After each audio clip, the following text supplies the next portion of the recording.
Graft-Versus-Host Disease (GVHD). This is another immune response against the transplantations. But scientists have performed experimental model to know about this graft-versus-host disease.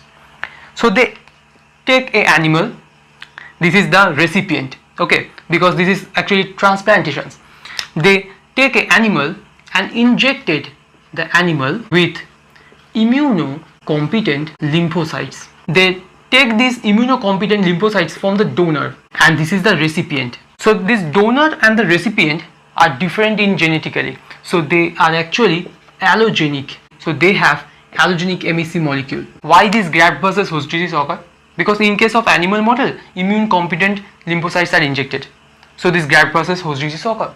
But in case of human being, if there is any bone marrow transplantation, hematopoietic stem cell transplantation, then this individual can show graft-versus-host disease. This HSC that is actually donating is actually allogenic HSC. The animal is actually immunocompromised by the X-ray irradiation. As this is the experimental model, the scientists can perform X-ray irradiations to these animals and these animals become immunocompromised. But in case of human being, X-ray irradiation do not perform. There are two situations can occur by which this individual can be immunocompromised. That is, if this individual, that is actually the recipient, have any immunodeficiency, or if the individual have leukemia, then the individual is immunocompromised. Why I am telling you that the animal or the individual should be immunocompromised? Because you can see that the lymphocytes that is donating into this recipient animals is actually immunocompetent. That means immunologically active. Also, this hematopoietic stem cell or allogenic hematopoietic stem cell is immunocompetent. But the animal and the individual that actually receiving the bone marrow or the immune lymphocytes should be immunocompromised. Why? Because if this individual is not immunocompromised, then graft-versus-host disease occurs. Another important point about this graft-versus-host disease is the recipient should be immunocompromised. If this recipient have minimally immunocompetence, then this graft-versus-host disease occur. Now, when these animals that is immunocompromised receive immunocompetent lymphocytes from the donor that is allogenic, that means they have allogenic MHC molecule, they show few different physiological symptoms like diarrhea, skin lesion, jaundice and spleen enlargement. This is all symptom of this graft-versus-host disease. In human also this occurs. Scientists found that epithelial cells of the skin and the intestinal lining soft, and the reason behind this, grafted lymphocytes, these lymphocytes proliferate into the spleen of the host or the recipient. These grafted lymphocytes, this is also true for these bone marrow transplantations.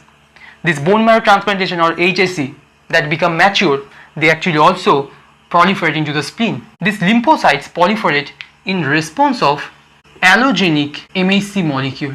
But if the recipient is immunocompromised, then also graft-versus-host disease can occur because of this allogenic MHC molecule. As the donor and the recipient are genetically different, so they have different MHC molecule. The alloantigens, one of the major important thing is MHC molecule. If there is any difference between MHC molecule, then rejection occur. You must remember this, allogenic MHC molecule of the host, not the donor of the host. The donor lymphocyte proliferate in response of this allogenic MHC molecule of the host. Splenomegaly occur and the ultimate result is eventually they die.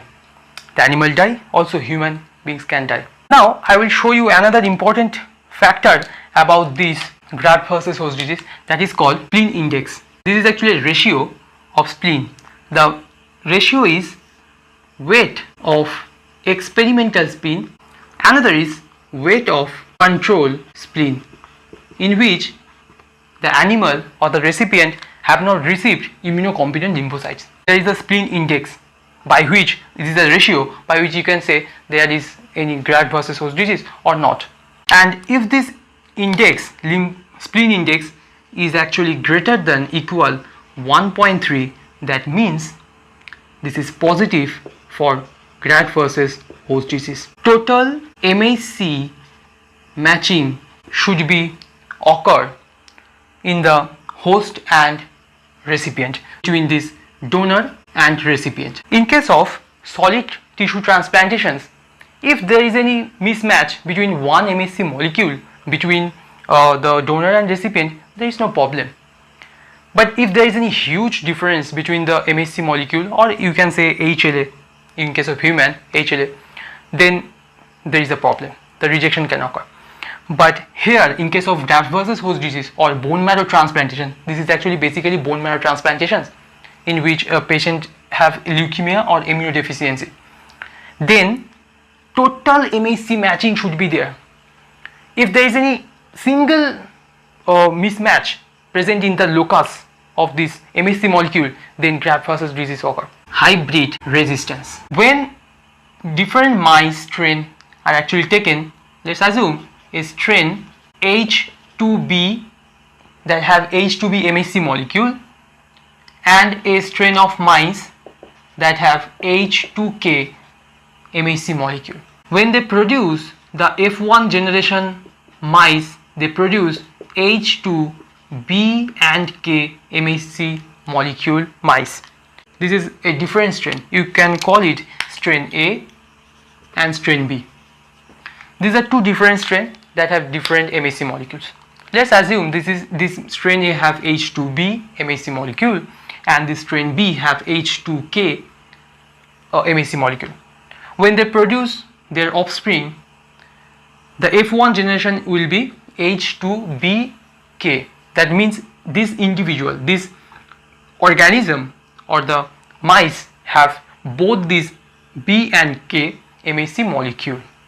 If we transplant tissue from H2B to the H2BK individual, transplantation actually accepted. Solid tissue transplantations, it could be skin or any organ. If tissue is transplanted from H2K parental strand, also transplantation is accepted by this H2BK strain of mice. So these mice actually accept both the parental tissue or organ when it is solid. But in case of graft versus host disease, or you can say in case of bone marrow transplantations, the scenario actually change. This is called hybrid resistance. Why it is called hybrid? Because this H2BK is actually hybrid between this B and K strain of mice. Now if we transplant, at first you have to irradiate. That is the first condition, irradiations. These mice with X-ray, so it becomes immunocompromised. Now if we transplant bone marrow from this two parental strand into this hybrid or this mice will not accept bone marrow from this parental strain. This is very strange. This is called hybrid resistance, because this situation actually violate the classical laws of solid tissue transplantations. But in case of bone marrow, this is called hybrid resistance.